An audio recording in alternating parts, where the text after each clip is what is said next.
been on the floodplain. Now we're on the main valley floor. It's got two surface components to it.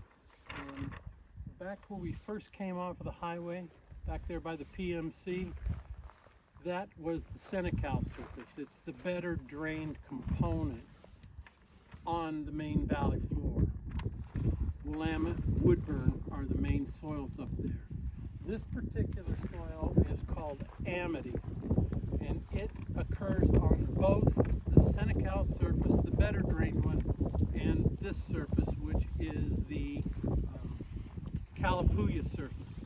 Calapooya surface is dominated by a couple different soils. One of them is this soil, Amity, which has a fine silty family to it, and the other one is the Dayton soil.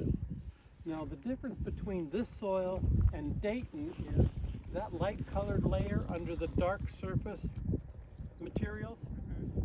That is a massive 2-to-1 clay, and it's very gray and it's very distinctive. It does not have the extent of redoxomorphic features in there, the rust and the rusty colors, and even some of the depletions. It's mostly depleted, the grays, in the typical one. When they did the geomorphology study of the Willamette Valley, they used a site down in South Benton. Well, it's on both sides of the river. You could see it from the Benton County side, and it occurs over in Lynn County. It's at Irish Bend, and that is a complete cross-section of all the different surface materials that have been deposited in the Willamette Valley from the Missoula flood events. What you've got right here,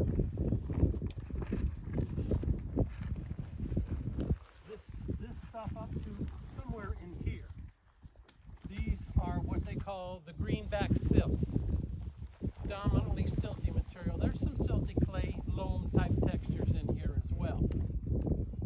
This material down below for several feet yet would be what they call the Irish Bend member, and whereas this is somewhere in the approximate range of 10 to 15,000 years in a wide range. This stuff down here is 50 to 60,000 years old. At the Irish Bend location, there's something underneath this down about 10 feet, 12 feet, that's a massive ancient paleosol from a different flooding event than the glacial Lake Missoula floods. Much older, whereas those floods are somewhere between 100 and 50,000. This is probably the Diamond Hill Paleosol is what that's called. It's very reddish in color.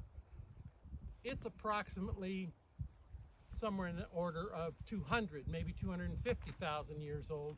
So there's the current glacial Lake Missoula floods, and then there's the ancient Missoula floods. Sometimes the Missoula floods are called the Spokane floods, the Bretts floods for J. Harlan Bretts, who was the geologist in eastern Washington that saw this all but couldn't explain it. He had a USGS peer several years later that found the strand lines on a butte outside Missoula, Montana, that showed all of the different levels that that lake had been over time, that validated what Brett saw and tried to explain but couldn't. And then it became accepted. Up until that time, that person was kind of maligned in the geology profession, if you will, because people didn't. The story wasn't complete, but now it is, and it's understood that these stratigraphic members represent the main valley floor surfaces. Whether you're on the Senecal surface, which has the greenbacks over the Irish Bend, just like this does, or you have the real Dayton soil, which this stuff in here is a massive gray clay. It perches water, makes the water in the sponge up here move laterally. When it does that over time, it's bleaching the color out of this surface horizon. when I first came to the valley and started mapping, I was talking to farmers and they were always talking about white land. Oh, I know the white land out there. Well, that's what they were talking about, because this stuff is very white in the summertime when it dries. And when it's moist, it still doesn't make a malic color to it. It's like a 4-3 or something like that, 5-3. And then it gets even lighter than that when it's dry.